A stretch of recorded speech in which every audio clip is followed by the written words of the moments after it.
This is the blackworm method everyone is talking about. Learn how to take one blackworm and turn them into thousands of blackworms. So we're going to do our first propagation on an established breeder box with blackworms. So let's get to it. Okay, so this culture that we're getting ready to split, this has actually been running since 2023. I almost lost this complete culture. It dropped on the floor and we had to pick it up with paper towels to get it back in. And it is still going and kicking strong. So the first thing you want to do, if there's any snails in your culture, pick them out. You don't want to hurt them. They'll help you.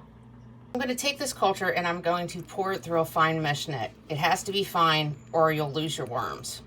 So your breeder box should look something like this. Those are the leeches. They do not have to be taken out. Check out my channel to learn why leeches may not be that bad to your blackworms. And now we have them in this fine mesh net. And what I'm trying to do is I'm going to collect some of this muck in there with them to seed into the new culture when I chop it up. Okay, so you should have something that looks like this. I'm going to pour that in a collection cup, just something to let it settle while we propagate the worms.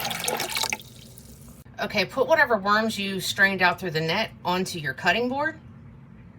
They don't have to be perfectly clean, so don't worry about that. Then I'm just going to take a regular razor blade. You can use a knife, whatever, but I went to a razor blade. It seems like it chops it easier. And you're going to put a couple chops through the worms.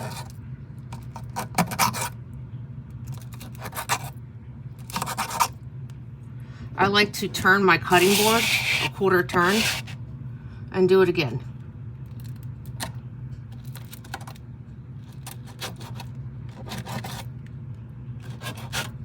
You can do it one more time if you want, but that is good enough. Easier if you use a flexible cutting board. If you just put the cutting board right into the breeder box, they will just kind of fall in. You can take a little bit of dechlorinated tap water. Make sure it's nice and safe for them, and you use something to eliminate the chlorine. This is what I use and suggest for dechlorinator and for ammonia control. It completely eliminates the ammonia. Not temporarily. Doesn't turn it into salt. It works immediately. When the water that you poured out has settled, go ahead and pour it off slowly so you can leave the good moam at the bottom. I'm just pouring that right back in with the worms. That's what's going to help control the ammonia and the nitrates when they eat. That's very important. So this is what's going to look like when you put it back on the tank. That's perfectly fine. And if you notice, I don't fill mine up all the way, so that way it has time to settle before the water starts spilling out. Okay, so I turn back on the flow. It's not too crazy, but I have this one steady. And you can see they're all kind of settling in now. It's not that cloudy. Okay, so everything's flowing and it's starting to overflow. Now, what I do, and this is very important, I take and I put something right here in this overflow so your worms don't get out.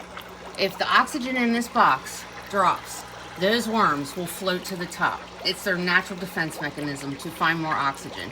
They stick their tails out of the surface and continue to breathe even if the water has no more oxygen. So you have a couple options, and what I'm doing today, this is polyfilter. This actually removes ammonia, nitrates, and whatever else is in the water, even medicine and copper. And that's going to act as a little filter, and all the water going back in the tank will now be filtered, and it will have probably little to no ammonia in it. You can tell what it's absorbing because it changes colors. It's a pretty neat thing to include in your box. You will have to clean this at least daily. It will get very messy and it will back up your box, so please pay attention to that. This is something else I do every time I cut up blackworms. I take any filters that are clogged and I put them into the blackworms. That right there is going to be your lifesaver. It's going to be able to keep down the ammonia and nitrates, and it's actually going to add to the oxygen. If your uplift stops running and you have enough moam in the bottom, it will keep them alive. It produces enough oxygen to sustain them. So it is going to look like this again. Just take the uplift off and just give it a minute to settle again. After it's pretty much clear, you go ahead and put the uplift on so the water starts flowing. So with the help of the biological load layer at the bottom, these worms will be able to fill this entire box, as they already are.